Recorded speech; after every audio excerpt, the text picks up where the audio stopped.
지난해 8월 2일 오후 12시 7분 이종섭 전 국방부 장관이 받은 전화.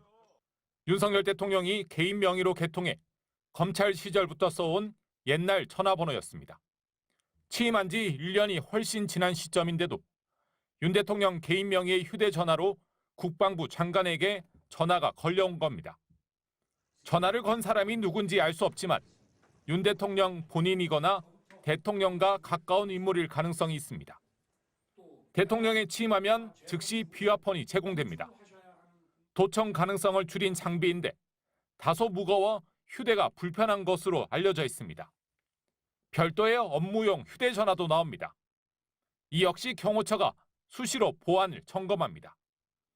대통령의 통화에는 국내 현안뿐 아니라 외교 안보 등 각종 중요한 정보가 담길 수 있기 때문입니다. 저도 청와대 경험을 했습니다만은 대통령이 장관과 개인 폰으로 전화를 그렇게 자주 하는지 들어본 적이 별로 없습니다. 개인의 안부를 전하기 위한 통화라고는 보지 않습니다. 실제로 지난해 대통령실 관계자들에 대한 도감청 의혹이 불거지기도 했습니다. 유출된 미국 정보당국 문건에 김성한 전 안보실장과 이문희 전 외교비서관 대화를 도청한 정황이 담겨 있었던 겁니다. 이 논란이 불거진 뒤에도 윤 대통령 개인 명의의 휴대전화가 계속 쓰이고 있었던 겁니다. 박지원 전 국가정보원장은 기본적인 보안과 국가안보 유출 위험을 무릅쓰고 개인 휴대전화로 통화한 것이냐고 꼬집었습니다. 대통령실에서도 대통령이 개인 전화 SNS로 주변 민원을 받는다는 이야기가 있다며 너무 개방적인 것 같다는 쓴소리가 나옵니다.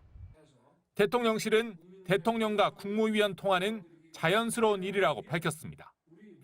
그러면서도 현재 수사가 진행 중이고 언론에 알려진 게 어디까지 진짜인지 가짜인지 판별하기 어렵다며 일단 지켜보자고 말했습니다. MBC 뉴스 김민찬입니다.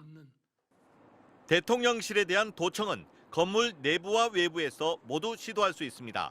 우선 전파를 창문이나 벽체에 쏴 떨림 현상을 음성으로 변환시켜 대화 내용을 엿들을 수 있습니다. 이른바 레이저 도청입니다. 외부에서 전파를 쏴가지고 파장에 의해서 이제 도 감청하는 방법이거든요. 방어필 그거를 안 해놨다 오면은 그게 뚫리는 거고요. 대통령실 창문은 필름을 붙여 대비가 돼 있지만 벽은 돼 있지 않아 도청에 취약하다는 것이 야당인 민주당의 지적입니다.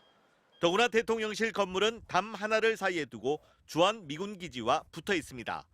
마음만 먹으면 언제든지 도청을 할 수 있는 데다 그나마 방어 필름은 일부 창문에만 부착된 것으로 확인됐습니다. 건물 공사를 할 때 벽체나 자재에 도청 장치를 몰래 심을 수도 있습니다. 반영구적이면서도 상시적인 도감청이 가능합니다. 도청기를 뭐 벽이라든지 이런 데가 공사할 때 심어놨다고 하면 전선에다가 그걸 계속 쓸 수 있게 했다든지 하면은 가능하죠.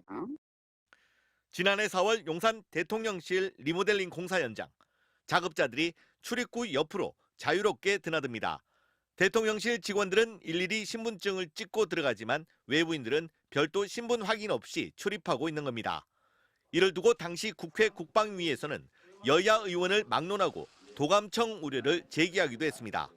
그러니까 첫 버전에는 우방이 없어요. 저 혼란함을 파고 들어가지고 저 널브러져 있는 자재에 도청 장치를 설치하려고 그러면 할 수만 있으면 당연히 해야 하는 겁니다.